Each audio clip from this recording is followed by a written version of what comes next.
Bonjour à tous et bienvenue sur Crypto Signal. Aujourd'hui, on va aller faire l'analyse de ce nouvel ATH, entre guillemets. Pas mal de choses qui sont préservées, hein, on l'a vu ici. Hier, on avait dit petite correction intraday, on l'a eu, on est descendu en dessous de 67. Ensuite, on avait dit montée larvée jusqu'à 72 et potentiellement 80. C'est également ce qu'on a pour le moment.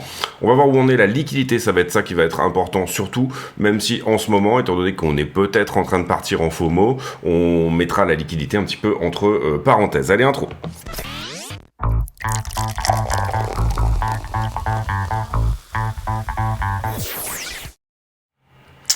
Alors, j'en profite pour vous dire déjà que tous les bénéfices de la chaîne sont versés à Mécénat Chirurgie Cardiaque, donc n'hésitez pas à vous affilier sur Bybit, BitGet, Qcoin, éventuellement cliquer sur le bouton rejoindre sous la vidéo pour avoir une vidéo supplémentaire par jour. Hier, on a fait encore 2 altcoins qui n'ont pas poussé, qui ont des caractéristiques intéressantes, et également tout ce qui peut être lien en description de la vidéo, c'est-à-dire les liens Amazon, etc., toutes ces choses-là. BTC face au dollar, on est là en 4 heures. Nous, on avait évoqué vraiment cette idée d'une montée larvée le long ici de cette distribution, et ce jusqu'à potentiellement 79 000 $. Pour le moment, il semblerait qu'on soit plutôt pas trop mal là-dedans.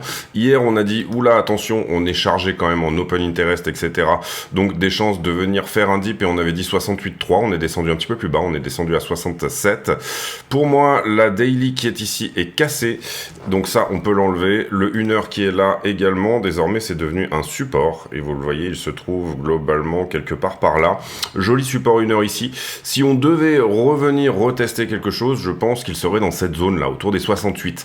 Maintenant, je ne nous vois pas nécessairement perdre 70 000 $. Enfin, je nous vois passer dessous, mais pas nécessairement les perdre. On va voir ici comment ça se met en place. Dans tous les cas, pour le moment, on reste sur cette idée de petite correction potentiellement autour des 70, donc un nouveau plus bas, plus haut que le précédent, hein, ici, comme ceci, quelque chose comme ça. On va voir la liquidité, encore une fois, pour le moment, on va quand même aller voir ce que ça dit, parce que c'est quand même relativement important. Voilà pour la partie, on va dire, 1 heure sur BTC. On a eu ce très joli élargissement pour la descente. Derrière, ça casse. Ça vient toucher parfaitement la target de l'élargissement symétrique de sommet. Et pour le moment, ce qu'on va viser, c'est 77 173. Personnellement, je vise 79. Aller jouer un petit peu avec les gros chiffres ronds. Et on l'avait mis en avant, éventuellement, sur cette structure de retournement ici, qui était cette épaule, tête épaule là. Target, encore une fois, 77 127.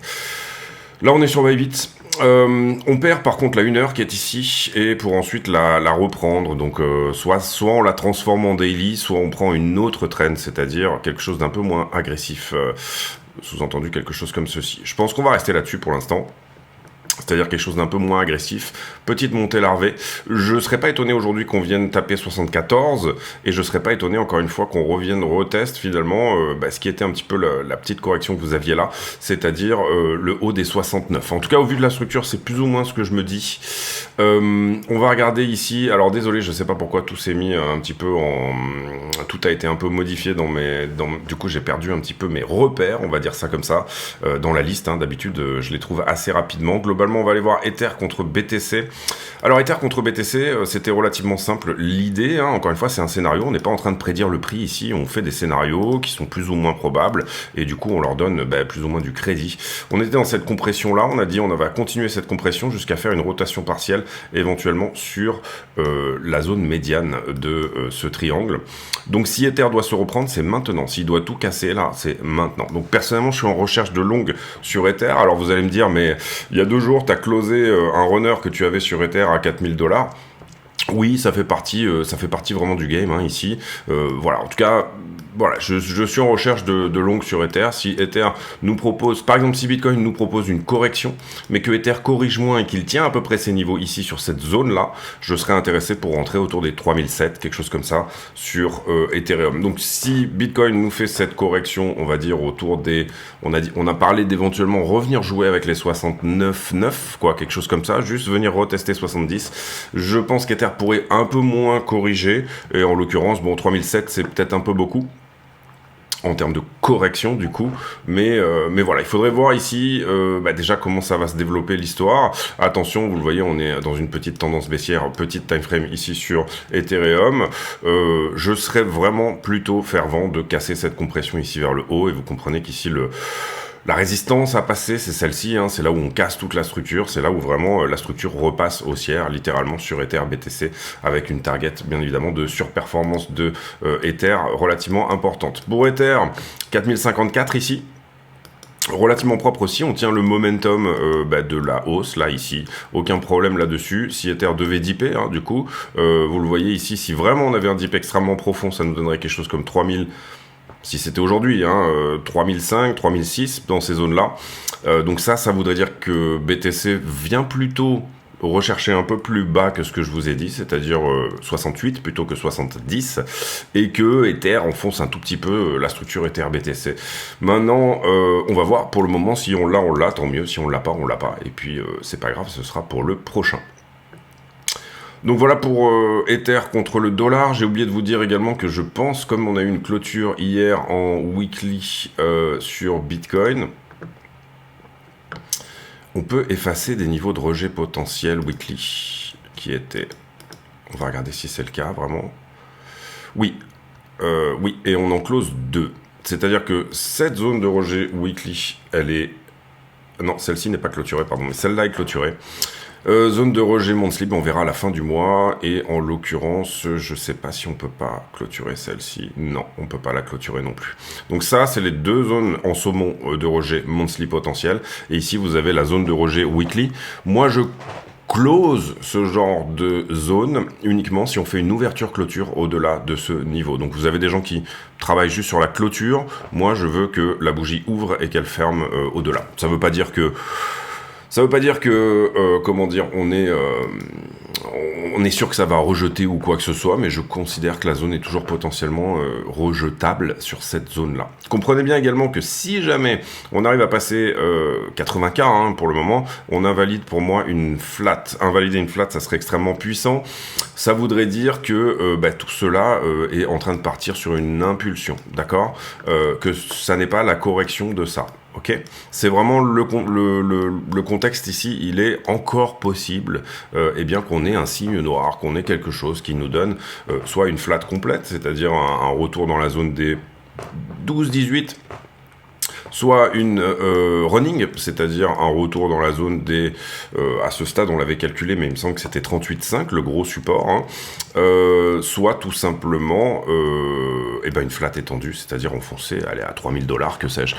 En tout cas, c'est pas du tout le scénario privilégié, mais c'est le scénario qu'on garde sous l'oreiller au cas où on voit qu'une correction prononcée se met en place. On ne sera pas étonné de voir BTC revenir sur des zones type 38 et type 12 et 15 si on enfonce les 38. C'est ça l'idée, c'est d'être préparé à ce type de choses. Pour le moment... Vous voyez qu'on est sensiblement en train de faire une parabole, donc on va rider cette parabole comme si c'était la dernière vague de Patrick Swayze dans Point Break, et puis c'est tout, il n'y a aucun problème là-dessus. Par contre, on garde dans l'idée que à un moment donné, on peut se prendre une petite tatane, c'est pas trop un problème.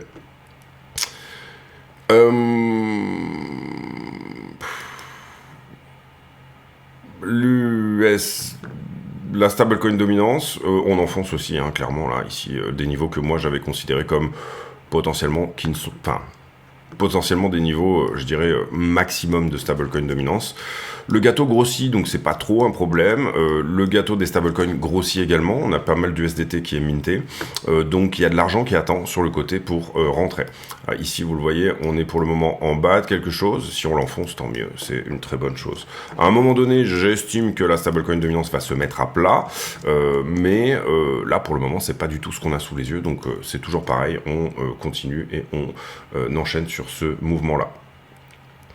Le total 3 contre Bitcoin, et désolé encore une fois, c'est un peu le bordel dans mes... D'habitude, je ne suis pas classé comme ça, donc du coup, je suis un peu perdu.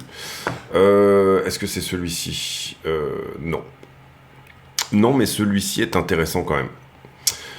Celui-ci est intéressant quand même. Ici, on fait total 3 moins USDT sur BTC, donc on parle ici de total 3 dominance, en fait, finalement. D'accord? Ouais, c'est ça. c'est ça, c'est exactement ça. Enfin, c'est pas sur le total, donc c'est pas la total 3 dominance à proprement parler, mais on la reprend sur BTC. Et vous voyez que si on avait une all season, globalement, ce rapport, on va dire, de force n'est pour l'instant que dans une continuation d'accumulation, on va dire. C'est-à-dire que par rapport à BTC, le Total 3 ne nous a encore rien donné. Hein. Il faut vraiment ici être conscient de ça. Ce qu'on a ici, par contre, c'est une cassure de trend, et ça, c'est beau. Et ce qu'on a, c'est une appréciation, effectivement, du niveau. Globalement, on avait eu cassure de trend ici, on a eu finalement une belle alt season. Et derrière, on a eu ici une grande distribution qu'on est pour le moment en train d'accumuler. Donc les alts sont plus en accumulation que en bull run, hein, d'une certaine manière. Maintenant, quand on regarde les choses sous un œil un petit peu différent, c'est-à-dire qu'on divise par BTC USD, le Total 3 moins les stablecoins, pour le moment ça tient bien. Il y a eu un beau dip hier. On va ici montrer ça comme ça. On va enlever ça. La trend est tenue. On avait ici, on avait eu un beau dip. Ça, c'est quand BTC avait fait son moins 15%. Les alts avaient corrigé encore plus. On est assez nerveux sur les alts, hein, en ce moment.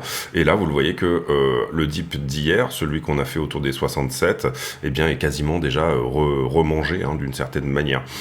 On a perdu quelque chose quand même, au sens où on avait un momentum qui était plus ou moins comme ceci, et là hier on est passé en dessous, donc je serais pas étonné que les alts nous latéralisent un tout petit peu. Maintenant, parce qu'elles sont en train de pousser, mais encore une fois on n'est pas sur la poussée ultime, hein. C'est pour moi pas encore une all season. On a quand même des targets ici qui sont de plus une trentaine de %, ne serait-ce que si les alts voulaient bien rejoindre BTC. Hein. BTC, il est plutôt par ici en ce moment, et même au-dessus. Ether est globalement plutôt par là. Et en fait, les deux ont bouffé énormément de... D'ailleurs, on va regarder vraiment la Total 3 dominance. Je vais vous montrer. Je mets en pause une petite seconde, je vous prépare la charte.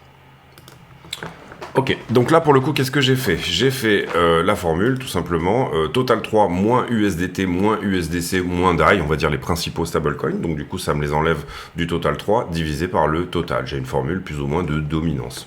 On n'a malheureusement pas ici en pourcentage, mais c'est pas grave, on s'en fiche un peu. Et globalement, on sait que le pourcentage, en fait, c'est 6% pour 5% pour la stablecoin dominance, donc 5%, 53% pour BTC, je pense qu'on est à peu près dans les mêmes zones, toujours. Ensuite, pour Ether 18-19, donc du coup on doit être autour de 71 plus 6, 24% sur la stablecoin dominance. Et on est plutôt stable en ce moment, mais vous voyez ici que sur la chart en tout cas, eh bien là on avait eu toute cette zone d'accumulation, structure où on se récupère, on sort du range, on fait une belle correction, et là pour le moment j'ai une trend qui était assez agressive et qui devient encore plus agressive. Donc ce qu'on voudrait maintenant, c'est que les alts nous donnent ça, hein, tout simplement. Pour le moment c'est pas ce qu'on a sous les yeux, mais ça serait plutôt une bonne chose.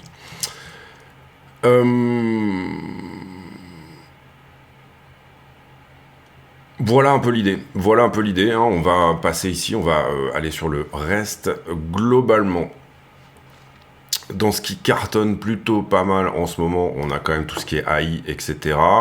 Ici, quand on va passer sur la news, et j'en profite pour vous dire de mettre un like sur les vidéos. Déjà aujourd'hui, changement d'heure aux US. Donc le marché US ouvrira à 14h30 et fermera à 21h. Ça sera le cas pendant 20 jours. Puisque nous, on change d'heure au 31 mars. Et je parle ici pour la France, bien sûr. 31 ans que le manifeste des cypherpunks est sorti. Ici, bon, c'est un peu de la blague. Ici, la proposition sur Uni, on en avait parlé il y a de ça quelques semaines, qui a été rejetée. Je sais pas ce qu'a donné Uni aujourd'hui, mais globalement, ça l'avait bien fait pumper. L'idée, c'était tout simplement que dans les frais de transaction, il y a une partie qui soit reversée aux détenteurs de Uni. Le problème, c'est que ça requalifie un petit peu Uni en security, hein, et vraiment, pour le coup, là, c'est une certitude, parce que tout simplement, il y a des tests, et notamment le test de OWI qui n'aurait pas été rempli dans ce cadre-là, et donc du coup la crainte qui a été de la part des whales, hein, et des voteurs, ça a été de dire malheureusement ça nous renvoie Uni vers l'idée d'une security, et en ce moment tout le monde veut plus ou moins quand même éviter ce secteur-là, on va dire.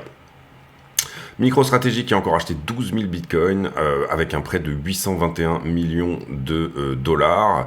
Et encore une fois, je vous rappelle que tous les bénéfices sont reversés à Mécénat Chirurgie Cardiaque. N'hésitez pas à vous abonner, y compris sur le Twitter. Le Wall Street Journal qui nous dit pas grand-chose aujourd'hui. Marché dans l'attente de demain, le CPI, 4% de l'offre totale sur les ETF en ce moment.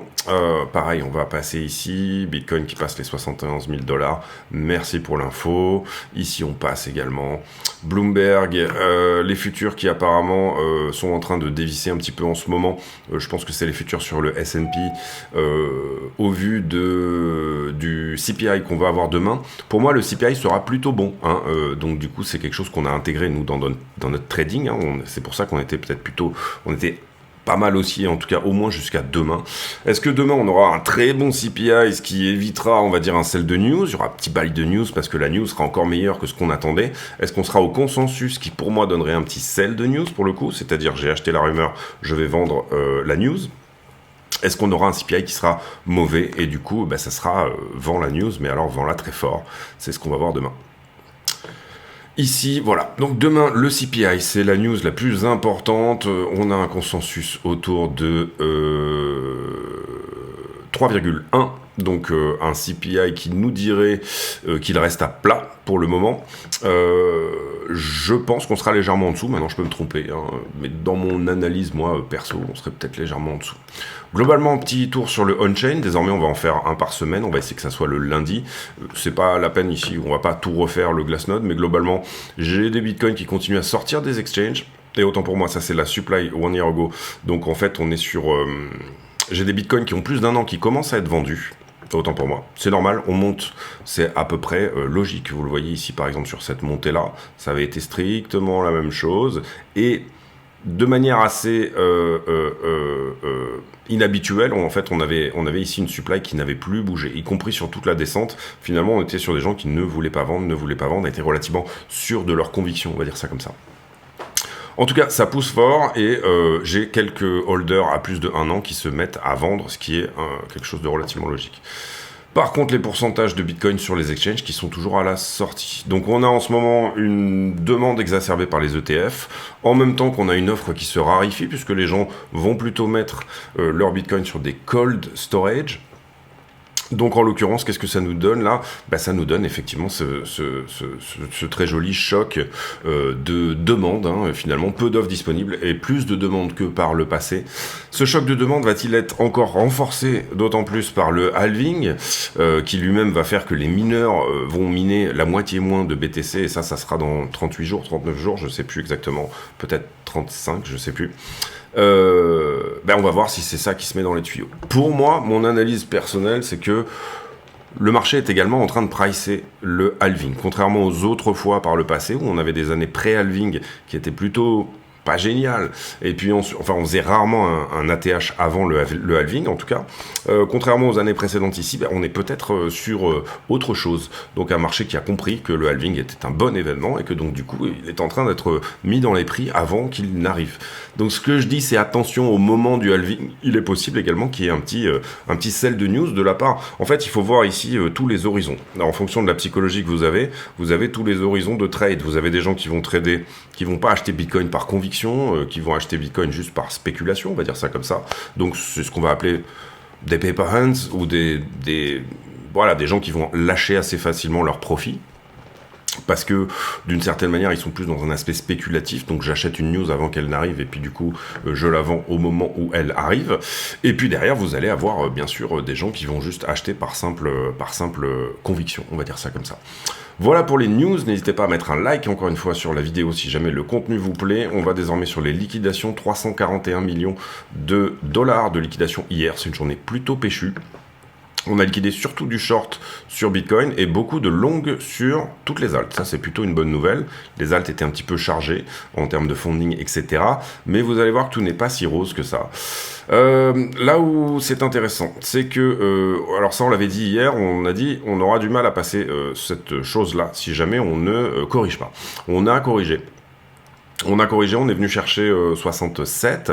Moi, je visais plus 68,3 et je vais vous montrer après pourquoi. Et derrière, on arrive à passer cette espèce de mur de vente. Et vous voyez que effectivement, ces 528 bitcoins qui étaient un petit peu stockés ici au niveau des 70 000 $, ils ont été achetés. On a passé également 153 bitcoins aux 71 000 et on a passé 60 et quelques bitcoins aux 71,5. Donc il y a du momentum sur ce mouvement, il y a du vrai achat, il y a du vrai volume, c'est ça que je veux dire. En tout cas, quand on regarde le carnet d'ordre sur Binance, là où je trouve ça intéressant aussi, c'est qu'on a des ordres qui se faxent ici sur la montée, donc ça c'est plutôt une bonne chose. On aimerait bien qu'il y en ait encore plus, mais c'est plutôt une bonne chose. Ça témoigne de gens qui courent derrière le prix, et ça c'est ce qui aide tout simplement le prix à monter. Ici on visait 68,3 parce qu'on avait une grosse divergence entre ce que nous disait le funding et ce que nous disait le prix.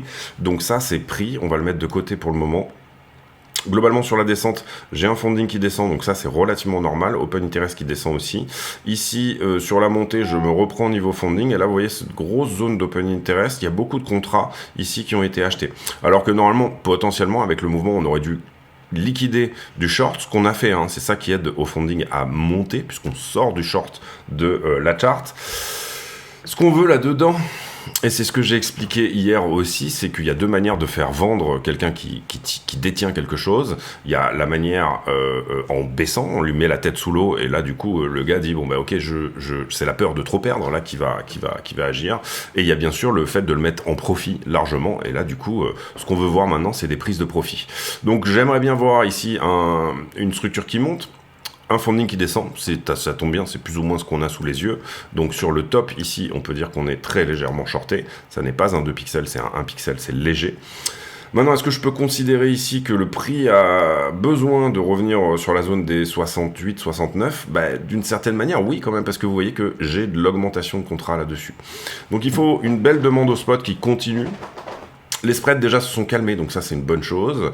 Et il faut une belle demande au spot, encore une fois, qui tienne finalement ces prix-là vers le haut. Mais je considère qu'à l'entrée ici là, normalement, j'aurais bien aimé voir du contrat se fermer. Et en l'occurrence, je le vois monter. Et par contre, j'ai sur la structure ici un petit peu de consolidation un petit peu en haut, hein, depuis qu'on a touché 71 jusqu'à 72. J'ai le sentiment qu'il y a peut-être un petit peu de shorter, donc du coup ça peut aider.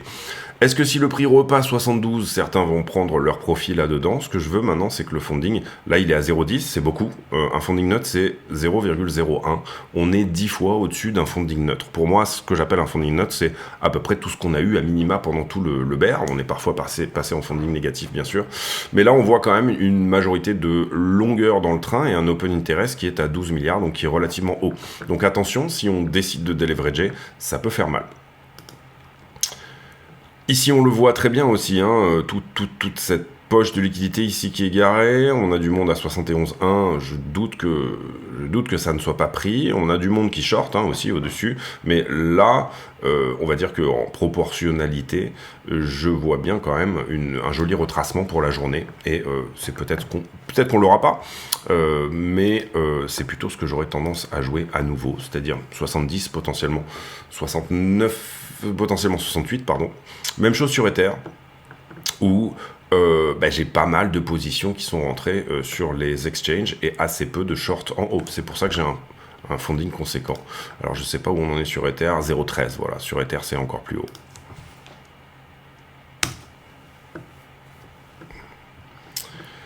Ether, il a bien pénétré les 3,7. Malheureusement, j'avais un ordre ici, moi, légèrement en dessous qui n'a pas touché.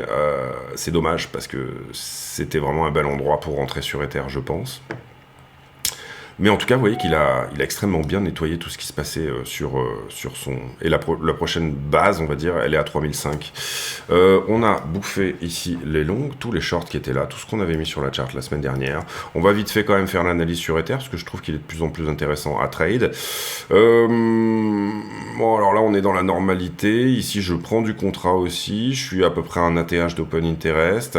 Le funding est extrêmement fort, donc c'est un peu la même analyse que sur Bitcoin. J'ai un peu de monde en haut, et c'est à 1 pixel, et j'ai un petit peu de monde à peu près par ici.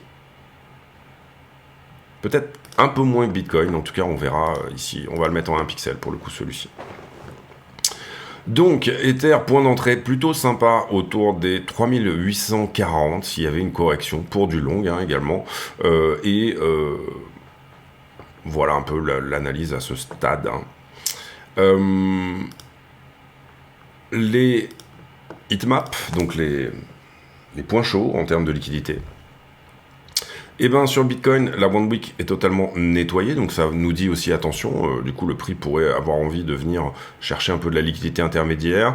Pour moi, cette zone à 65K est intéressante parce que d'une certaine manière, vous le voyez ici, on ne l'a pas entamé plus que ça.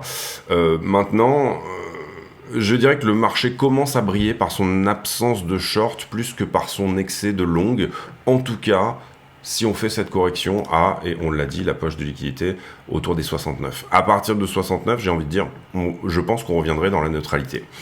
Donc ça c'est bien, le sentiment est dégradé et c'est plutôt une bonne chose. Sur Ether, même chose, on a encore un tout petit peu de monde au-dessus, 4100. Éventuellement. Open Interest qui est très haut également, donc attention à la correction. Et globalement, ça on l'a vu, c'est soit 3850, là où je vous ai dit, prendre la liquidité fraîche, intermédiaire, si je vous mets la 12 heures, même je pense que c'est à peu près sûr que ça sera l'endroit où il y a du monde. Voilà, 3870 en 12 heures. Soit le marché décide d'aller chercher un petit peu plus bas. C'est-à-dire que désormais, étant donné qu'on a retest 3007, et je vous ai montré les levels tout à l'heure qui ont tous été pris, il se pourrait qu'ils veuillent aller à 3650. Encore une fois, je vois vraiment plus ça comme une absence de short, ce qui n'est pas une très bonne chose, ça n'aidera pas le prix à faire des cascades de liquidation. Maintenant, ce qu'on va regarder attentivement, c'est comment se comporte la demande au spot. On voit également, pour beaucoup, en ce moment, je trouve des mouvements un peu le week-end. Il faudra vraiment ici que j'arrive à remettre tout ça dans le bon ordre, parce que je suis un peu perdu là, du coup. Et donc du coup ce qu'on veut regarder, oui, c'est le prix et faire la conclusion de cette vidéo. Allez, on se reprend, on va le retrouver. Il est rouge normalement.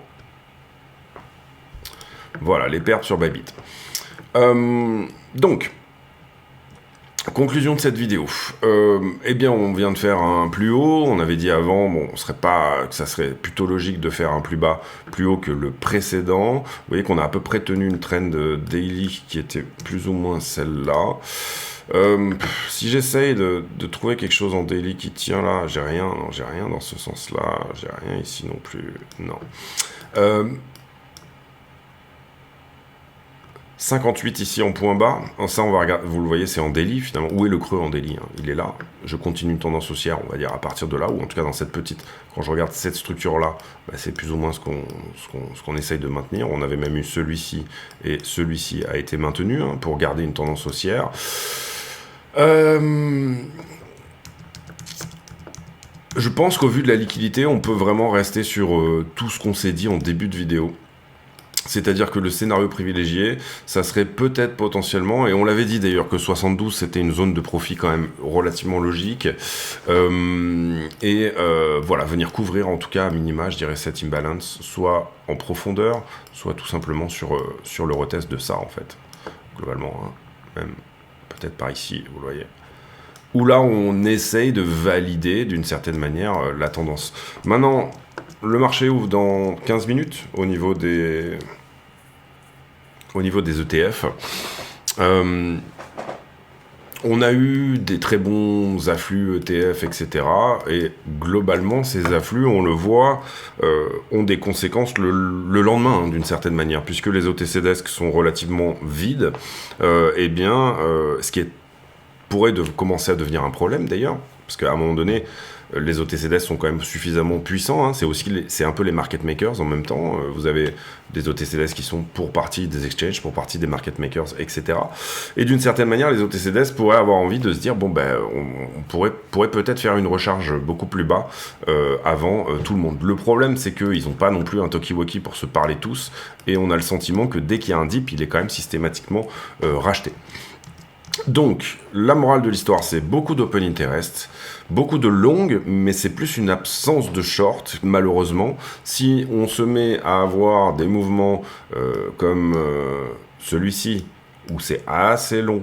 Certes, on est shorté, hein, vous voyez, on a pris 350 millions en liquidation juste en faisant ce move-là, et principalement, encore une fois, sur du long, sur du short sur Bitcoin, et du long sur les altcoins. Donc là, on a plus liquidé là-dedans que là-dedans. Ça veut dire que j'ai des altcoins qui étaient chargés en longue, j'ai un Bitcoin qui est assez peu longué, hein, on l'a vu sur les... Finalement, on va le regarder ici sur le coin screener. En 1 heure, ouais, c'est bon. Ouais, hop. On a vu que par rapport aux alts, finalement, Bitcoin était assez dans le rouge. Hein. Ça, c'est BTC USDT, d'accord, ici. Vous voyez qu'il est dans le rouge. Quand je dis dans le rouge, c'est il brille par son absence de longue. Vous voyez qu'on est plutôt dans la zone des 50, voire potentiellement, voilà. Et en revanche, bah, j'ai des alts qui nettoient bien. Là, peut-être que si on change la couleur, on verra mieux, parce qu'elle est un peu pourrie, celle-là. Voilà, là, j'étais un peu trop longue sur les alts, et là, vous voyez qu'on opacifie. Là, depuis finalement, qu'on a fait ce petit dip supplémentaire. On opacifie un petit peu. Donc, l'impression que j'ai, c'est que, d'une certaine manière, les gens sont un peu trop longues sur les altcoins. Difficile de faire partir le train, vraiment partir, hein, j'entends ici comme ça, mais c'est possible de le faire, hein, c'est ce qui donne une FOMO. À partir du moment où vous avez une FOMO, vous avez effectivement des choses qui ne sont pas rationnelles vis-à-vis de la liquidité. Je vous donne un exemple ici, si jamais on se met en daily, et si jamais on regarde un petit peu qu'est-ce que nous avait donné finalement le marché précédemment, vous voyez qu'on est à peine au début ici de ces niveaux de funding. Là, on était sur des niveaux de funding qui étaient plutôt dans les 16, 17, 20, et à chaque fois, juste en faisant un petit dip, on déleverageait totalement Bitcoin. Ici, vous voyez, même chose, donc si on part sur la même dynamique, là, ce qu'on peut voir, c'est qu'on est en train de commencer à FOMO un petit peu, et on est plutôt, je dirais, dans ces zones-là, c'est-à-dire quand on était par là, à peu près. Donc du coup, bah, à ce moment-là, d'une certaine manière, on a besoin de faire ces retracements comme on les fait là. Mais on peut très bien ici avoir des jambes de plusieurs dizaines de milliers de dollars en quelques semaines qui finalement enclenchent de l'open interest. Donc pour moi, les niveaux élevés d'open interest, je parle ici de l'open interest et pas du funding, hein, pour le coup, qui était dans cette zone-là, je pense qu'on peut les oublier. C'est-à-dire qu'on est désormais sur une vague institutionnelle, une sorte de nouveau bull run, donc du coup, on va avoir un nouveau range d'open interest qui va se mettre en place. Vous donnez la borne haute et la borne basse. Je n'ai que la borne basse pour l'instant qui probablement sera dans cette zone-là, ok ? Si on deleverage, donc on a des bonnes chances de se reprendre à chaque fois qu'on touche les 8 milliards.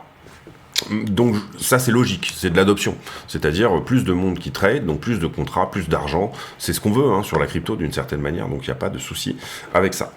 Les spreads c'est pareil, on est dans des zones où ça commence à faire beaucoup hein, ici, et c'est logique si on a des corrections substantielles. Maintenant on en a quand même déjà eu quelques-unes, notamment au travers de cette figure-là, qui avait quand même corrigé une vingtaine de %. Je ne serais pas étonné ici qu'on ait une correction aussi plus importante. Donc, moyen terme, je nous verrai bien sur BTC, soit corrigé à partir de là, soit corrigé à partir de 80, mais je pense qu'on va toucher 80. Je pense qu'on va toucher ici ces zones-là. Je pense qu'on va y aller. Personnellement, scénario privilégié, on reteste 68 et on file à 80. D'accord. J'espère que le sentiment va rester un peu dégradé, ça serait plutôt une bonne chose. Et donc du coup, on reste dans ce scénario de montée larvée un petit peu le long de tout ça. À partir du moment où cette montée larvée s'arrête, et on verra les signes de ce ralentissement potentiel, pour moi, l'idée c'est de revenir retester quelque chose entre 60 et 65, donc dans cette zone-là, à minima repasser sous la figure qui est là.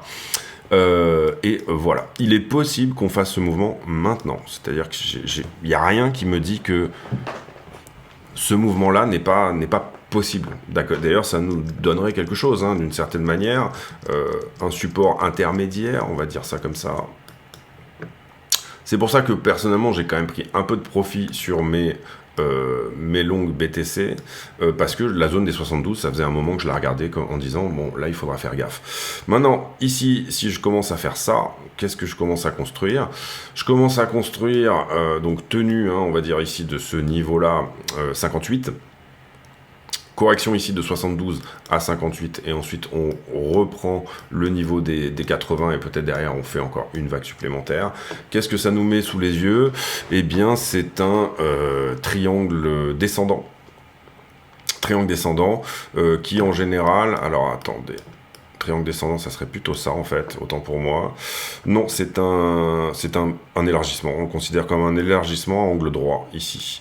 Un élargissement à angle droit c'est quelque chose de plutôt bearish et du coup on en sortirait peut-être plutôt par le bas.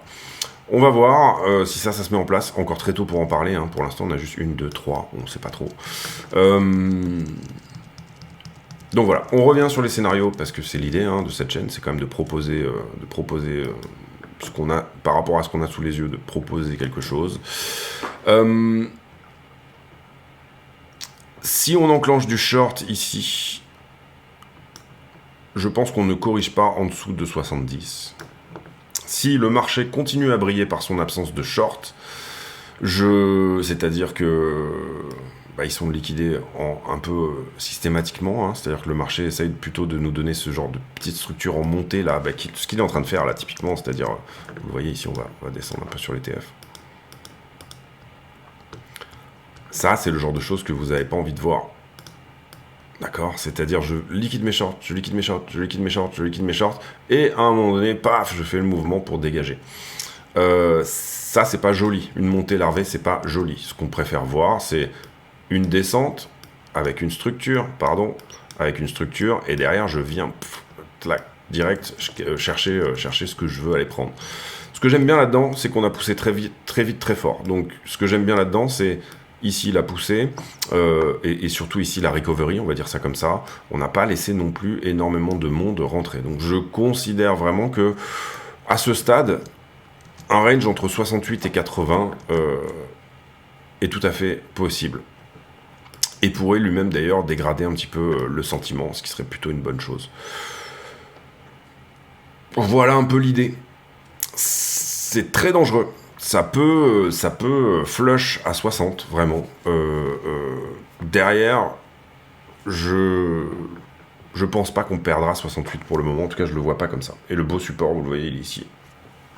Ça ne veut pas dire qu'on ne peut pas légèrement dévier dessous, hein. Ça ne veut pas dire qu'on ne peut pas ici légèrement venir 66, 67, ce genre de choses, mais je ne vois pas vraiment le marché aller plus bas que 65. Voilà, on va dire ça comme ça. Ce niveau-là, pour moi, pour le moment, peut tenir un peu les choses et nous donner autre chose en haut. On va voir aussi, d'une certaine manière, dans la structure intermédiaire, comment on se comporte vis-à-vis de ça. 73, 74 et Roger, j'y crois pas trop non plus, sincèrement. Donc voilà un peu l'idée. L'idée pour moi, elle est de se dire que, attention, c'est une zone où il y a énormément de monde à flush en bas. Donc ça, c'est quelque chose sur lequel il faut faire attention.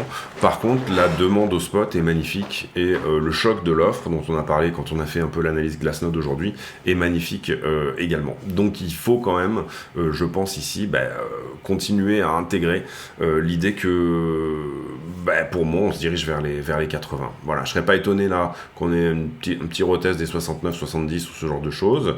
Et voilà, pour moi, on se dirige vers les 80 sans trop de problèmes. Voilà les amis, j'espère que cette vidéo vous a plu. Si c'est le cas, n'hésitez pas à le dire.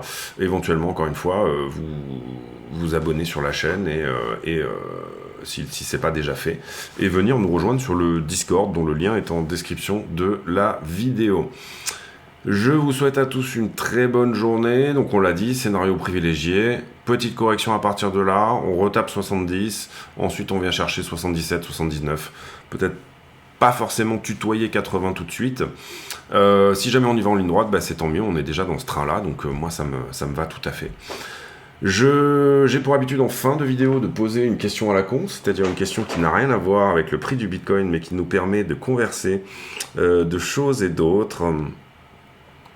Et la question du jour est... si jamais on vous propose d'ouvrir un commerce, quel qu'il soit,